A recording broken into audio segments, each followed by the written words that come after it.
Hi friends, स्वागत है आप सभी का हमारे चैनल एजुकेशन विथ विवेक पर। आज हम आपको पढ़ाने वाले हैं सीटेट के लिए। तो सीटेट हिंदी लैंग्वेज पेपर 1 के लिए 20 महत्वपूर्ण प्रश्न। तो चलिए आज का प्रश्न स्टार्ट करते हैं। हमारा पहला प्रश्न है, भाषा सीखने का सबसे प्रभावी माध्यम क्या है? इसका राइट आंसर आपको हो जाएगा ऑप्शन नंबर सी, यानी सार्थक संवाद, जो कि ऑप्शन नंबर सी में दिया हुआ है। चलिए अगला प्रश्न की ओर चलते हैं। हमारा अगला प्रश्न है, संज्ञा किसे कहते हैं? तो संज्ञा जो है किसी वस्तु, स्थान, व्यक्ति के भाव के नाम को जो है हम संज्ञा कहते हैं। इसका राइट आंसर सी है। चलिए अगला प्रश्न है हमारा, मैं विद्यालय जाता हूँ, इस वाक्य में सर्वनाम कौन सा होगा? मैं विद्यालय जाता हूँ, इसमें जो सर्वनाम हो जाएगा आपको मैं, यानी ऑप्शन नंबर डी इसका जो है राइट आंसर हो जाएगा। चलिए अगला प्रश्न की ओर चलते हैं। हमारा अगला प्रश्न है, सुंदर शब्द किस प्रकार का विशेषण है? सुंदर शब्द जो है किस प्रकार का विशेषण हो जाएगा आपको? सुंदर एक विशेषता है, इसका गुणवाचक हो जाएगा, गुण बताता है। तो इसका राइट आंसर हो जाएगा आपको ऑप्शन नंबर डी। चलिए अगला प्रश्न की ओर चलते हैं। हमारा अगला प्रश्न है, खेलना किस प्रकार की क्रिया है? खेलना जो है एक मुख्य क्रिया है, जो कि ऑप्शन नंबर सी में दिया हुआ है। इसका ऑप्शन नंबर सी इसका राइट आंसर हो जाएगा।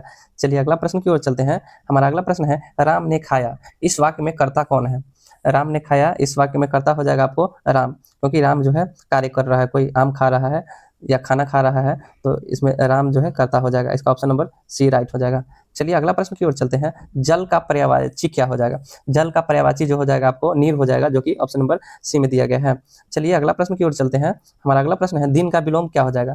दिन का जो विलोम हो जाएगा आपको रात हो जाएगा, जो कि ऑप्शन नंबर सी में दिया हुआ है। चलिए अगला प्रश्न की ओर चलते हैं। हमारा अगला प्रश्न है, पुस्तक शब्द का लिंग क्या है? पुस्तक जो है स्त्रीलिंग है, पुल्लिंग है या उभयलिंग है, क्या है? तो पुस्तक जो हो जाएगी ये पुस्तक स्त्रीलिंग शब्द है। चलिए अगला प्रश्न की ओर चलते हैं। हमारा अगला प्रश्न है, विद्यालय शब्द किस समास का उदाहरण है? विद्यालय, विद्यालय शब्द जो हो जाएगा आपको तत्पुरुष समास का उदाहरण है। विद्यालय शब्द जो है तत्पुरुष समास है, जो कि ऑप्शन नंबर सी में दिया हुआ है। चलिए हमारा अगला प्रश्न है, राम और श्याम में कौन सा समुच्चय बोधक अवयव है? तो इसका राइट आंसर हो जाएगा आपको ऑप्शन नंबर सी। इसमें जो है और है, जो कि समुच्चय बोधक अवयव है, जो कि ऑप्शन नंबर सी में दिया गया है। चलिए अगला प्रश्न की ओर चलते हैं। हमारा अगला प्रश्न है, जो पढ़ता है वही आगे बढ़ता है, यह किस प्रकार का वाक्य है? सरल है, मिश्र है, संयुक्त है या विस्मयादि बोधक है? इसका राइट आंसर है हमारा ऑप्शन नंबर बी, यानी मिश्र वाक्य है, जो ऑप्शन नंबर बी में दिया गया है। हमारा अगला प्रश्न है, सीटेट के अनुसार भाषा शिक्षण का मुख्य उद्देश्य क्या होता है? तो केवल व्याकरण सीखना होता है, या परीक्षा की तैयारी करना, या संचार कौशल का विकास करना, या लिखना केवल लेखन सिखाना? तो हमारा जो है ये भी रॉन्ग हो जाएगा। केवल केवल केवल एक नेगेटिव वर्ड होता है, तो ये भी गलत हो जाएगा। ऑप्शन नंबर ए भी गलत हो जाएगा, ऑप्शन नंबर डी भी गलत हो जाएगा। ऑप्शन नंबर परीक्षा की तैयारी के लिए ये भी नेगेटिव ही वर्ड है, भी कट जाएगा। तो हमारा बच जाएगा ऑप्शन नंबर एक सी, जो कि राइट आंसर है। चलिए अगला प्रश्न की ओर चलते हैं हम लोग। हमारा अगला प्रश्न हो जाएगा, बालक भाषा सबसे पहले किस माध्यम से सीखता है? पुस्तक के माध्यम से सीखता है, विद्यालय के माध्यम से सीखता है, या परिवार और परिवेश के माध्यम से सीखता है, या इंटरनेट के माध्यम से सीखता है? तो जो है बालक जो है सबसे पहले अपने परिवार के परिवेश में रह करके भाषा सीखता है, जो ऑप्शन नंबर सी में दिया गया है। और इसे जो है घर की भाषा भी बोलते हैं, या प्रथम भाषा के रूप में भी जानते हैं। तो ये जो है भाषा अर्जन के रूप में होता है, जो ऑप्शन नंबर सी में दिया गया है। चलिए अगला प्रश्न की ओर चलते हैं। हमारा अगला प्रश्न है, भाषा कौशल कितने होते हैं? भाषा कौशल कितने होते हैं? तो भाषा कौशल जो है 4 प्रकार के होते हैं। 4 प्रकार के होते हैं। कौन कौन होते हैं? एक होता है सुनना,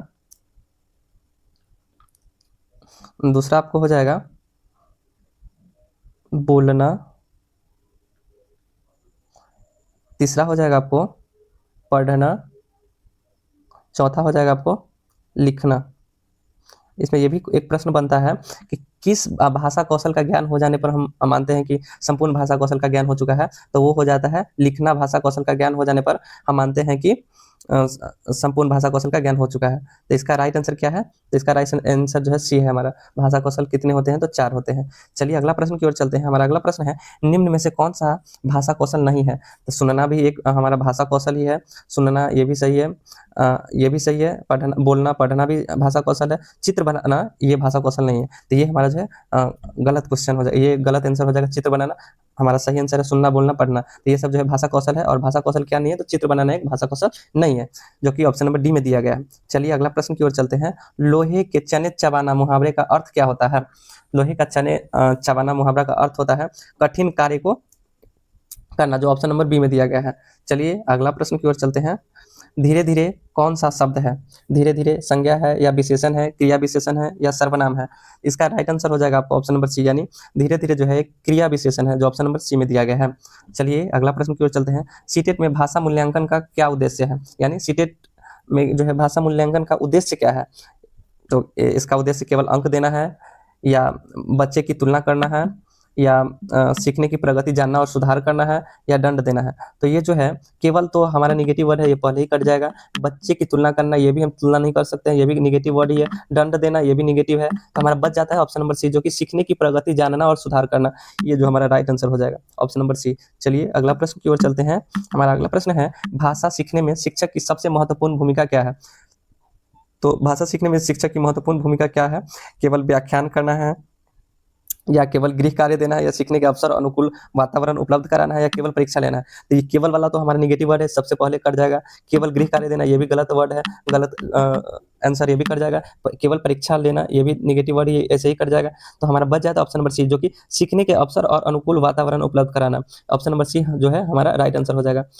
तो चलिए आज इतना ही तक रखते हैं, फिर मिलते हैं नेक्स्ट वीडियो में। तब तक के लिए बाय बाय। और अगर आप मेरे चैनल को फॉलो नहीं किए हैं, सब्सक्राइब नहीं किए हैं, तो प्लीज़ फॉलो कर लीजिएगा, ताकि और नए नए अपडेटेड वीडियो आप तक पहुंचता रहे।